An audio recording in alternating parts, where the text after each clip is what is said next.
শোনো, কি বিরক্তিকর। কি আশ্চর্য, লাইনটা বারবার কেটে দিচ্ছে কেন? আমাকে বললো যে আমি বাসায় গিয়ে ফোন করে সমস্ত কিছু জানাচ্ছি, এখন তো জানাচ্ছেই না, উল্টো ফোনটা বারবার কেটে দিচ্ছে। দেখো, এরপরে লাইন আসলে কাটবা না। স্বামী স্ত্রীর মধ্যে গোপনীয়তা থাকাটা ঠিক না। দরকার হলে আমিও কথা বলবো। কি আশ্চর্য, তুমি এসব কি বলতেছো? এটা হলো রং নাম্বার। কিছু কিছু মানুষের কাজ আছে, রাত্রেবেলা কোনো কাজ কাম নাই, তাই ফোন নিয়ে গুতাগুতি করে। এই কাজে এক হাতে তালি বাজে না, বুঝছো? আবার কাট লাগে, আবার ফোন আসবে, আবার ধরবা, আমি কথা বলবো। আমার সামনে কথা বলবো তুমি। আমি এসব ফালতু ফোনে কথা বলি না। বলবা তাহলে ফোন ধরো না কেন? হ্যালো। আরে তুমি ফোন বারবার কেটে দিচ্ছ কেন? আশ্চর্য, আপনার ফোন আমি রিসিভ করতে যাব কেন? হ্যাঁ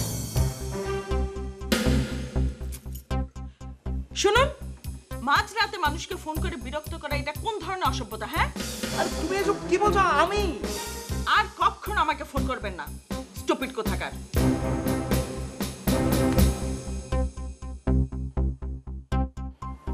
বাসায় কোনো ঝামেলা হলো নাকি? নিশ্চয়ই কথাটা ওর স্বামীকে বোঝানোর জন্য বলছে। কথাটা কি মন থেকে বললা? কি আশ্চর্য, মন থেকে নয়তো কি হাওয়া থেকে বললাম? আচ্ছা শোনো, তুমি কি আমাকে সন্দেহ করো? বলো, সন্দেহ করো? না, তোমার সাথে একটু মজা করলাম।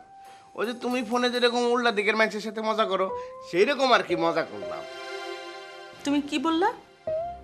না, বললাম যে চলো আমরা গল্প করি, মজার মজার গল্প করি। হয় তুমি গল্প বলো, নাহলে আমি বলি। আমার মুখে এখন করলা ভাজি আছে, সেই করলা ভাজির গল্প তোমার কাছে তিতা লাগবে, ভাল লাগবে না। ও, তাহলে একটা কাজ করো, নারায়ণগঞ্জ থেকে যে আমি মধু আনছি 1 চামচ খাই আসো। শোনো, তুমি যদি বেশি কথা বলো না, তাইলে ওই মধুর বদলে আমি বিষ খেয়ে আসবো, তারপরে মধুর গল্প শুনো। হ্যাঁ,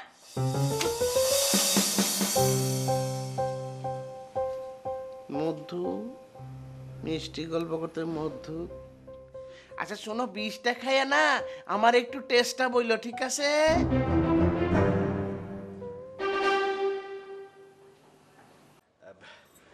রাজনৈতিক ভাষায় সুখের অবস্থানটা কোথায় বলো তো বাবাজি? কোথায় মামা? চোখে। চোখে? হ্যাঁ, চোখে।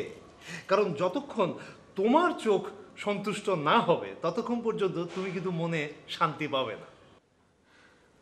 ফুল দেখে মানুষ সন্তুষ্ট হয় ঠিকই, কিন্তু তার ঘরে যদি অভাব থাকে তাহলে কি সে সুখে থাকবে? যুক্তির কথা, কিন্তু চোখ কি চায়? পরিবর্তন। এক জিনিস বেশি দিন দেখলে চোখের ভালো লাগে না। অবশ্য একমাত্র বউ ছাড়া। তা আমি যে পরিবর্তন বলছি সেটা হচ্ছে, ধরো এই ফুলের পরিবর্তন, টাকার পরিবর্তন, কর্মসংস্থানের পরিবর্তন, রাজনৈতিক দলের পরিবর্তন। অবশ্য আমি যে পরিবর্তনটার কথা বলছি সেটা কিন্তু আসলে পরিবর্তন না, সেটা প্রমোশন। মামা, প্রসঙ্গটা একটু পরিবর্তন করা যায় না? করলাম। আচ্ছা বাবাজি, শুনলাম তুমি নাকি লম্বা ছুটি নিয়েছো, কারণটা কি? আসলে ওই বিয়ের পর ওকে তো একদম সময় দিতে পারিনি, তাই। কামাই রোজগার বন্ধ করে বউকে সময় দিলে বউরা কিন্তু খুশি হয় না। মামা, আর তুই মামা মামা করিস কেন? হ্যাঁ, সত্যি কথা বলছি। আচ্ছা ধর ধর, তুই যদি হঠাৎ জানতে পারিস যে তোর স্বামী বেকার, তখন কি তোর ভালো লাগবে? মামা, আপনারা কথা বলুন, আমি একটু আসছি। ও আচ্ছা, ঠিক আছে, ঠিক আছে। মামা, হ্যাঁ, তুমি এরকম করে কথা বলতে গেলে কেন? আরে ইচ্ছে করে বলেছি, তোর সঙ্গে কথা বলার সুযোগই পাই। শোন, পার্টি অফিসে আমার সঙ্গে কথা হয়েছে, ওরা আমাকে সব রকম সাহায্য করতে প্রস্তুত। তুমি কি ঠিক করেছো? কি করবো ওকে?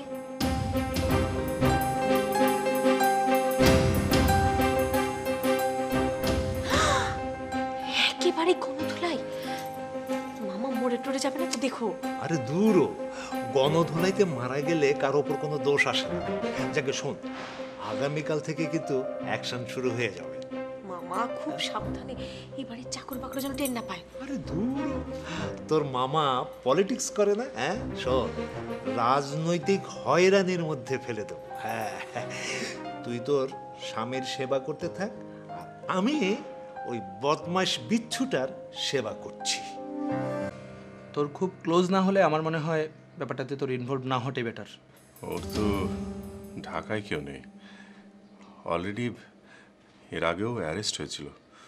তখন আমি নিজে থানায় গিয়ে ওকে নিয়ে আসি। বলিস কি, কি কেস ছিল ওটা? আবাসিক হোটেলে এক অবৈধ কাজে লিপ্ত ছিল। সর্বনাশ, তুই এমন একটা লোকের জন্য আমি ভাবতে পারছি না।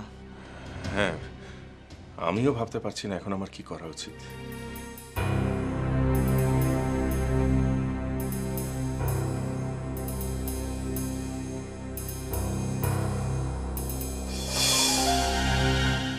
কি ব্যাপার ইমতিয়াজ, তুমি একা এই সময়? মিথিলা কই? জানি না পা। জানো না মানে? তোমাদের না একসঙ্গে খাওয়ার কথা ছিল। ছিল কিন্তু করা হয়নি। করা হয়নি মানে? মিথিলা যায়নি? গিয়েছিল কিন্তু কিন্তু কিন্তু কি, কোনো প্রবলেম? হ্যাঁ পা। কি বলছো? কি সমস্যা? আরে মিথিলার কি হয়েছে? বলো কি হয়েছে মিথিলার? আপা, হ্যাঁ হ্যাঁ, মিথিলা কিডন্যাপ হয়েছে।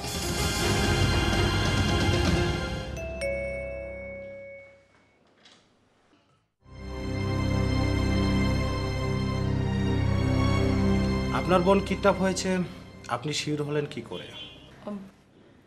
ও বলেছে। আপনি বা জানলেন কিভাবে? কিডন্যাপ হওয়ার কিছুক্ষণ পরে আমি ঘটনাস্থলে যাই। আমরা আরও আগে যাওয়ার কথা ছিল কিন্তু রাস্তায় জ্যামের কারণে আমি যেতে পারিনি। আপনার উল্লেখিত সময়ে ওই স্থানে গোলাগুলি হচ্ছে জেনে আমি লোক পাঠাই।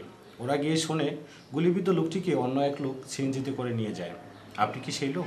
না, আসলে মিথিলা ওইখানে আমার জন্য অপেক্ষা করছিল। আমি জ্যামের কারণে টাইমলি ওইখানে পৌঁছতে পারিনি। আমি যখন ওখানে গিয়ে শুনলাম একটা মেয়ে কিডন্যাপ হয়েছে, তখন আমি আপার কাছে ছুটে যাই। তাছাড়া আমি আর কিছু বলতে পারবো না। ঠিক আছে, আপনাদের অভিযোগ আমি রিসিভ করে রাখছি। দেখা যাক আপনাদের জন্য কি করতে পারি। কি বলছেন আপনি?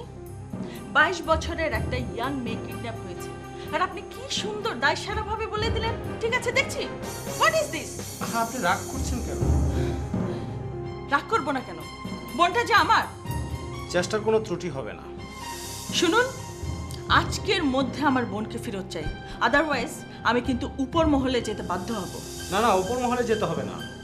আমরা এই নিচের মহলের লোকগুলোই আপনাদের সেবা করে থাকি, কথাটা ভুলে যাবেন না। প্লিজ চলো।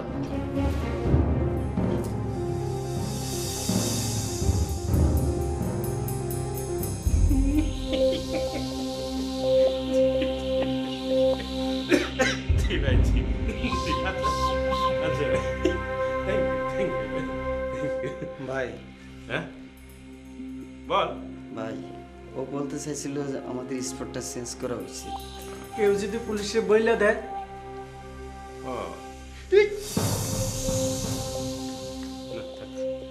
কেউ বলবে কেন, আমি পুলিশকে বলি।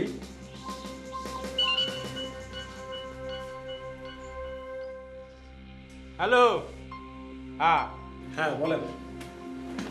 ভাই ভাই আমি তো একটা অঘটন ঘটাই ফেলেছি ভাই। কি করেছেন? ভাই ভাই আমি একটা মেয়েকে কিডন্যাপ করেছি ভাই।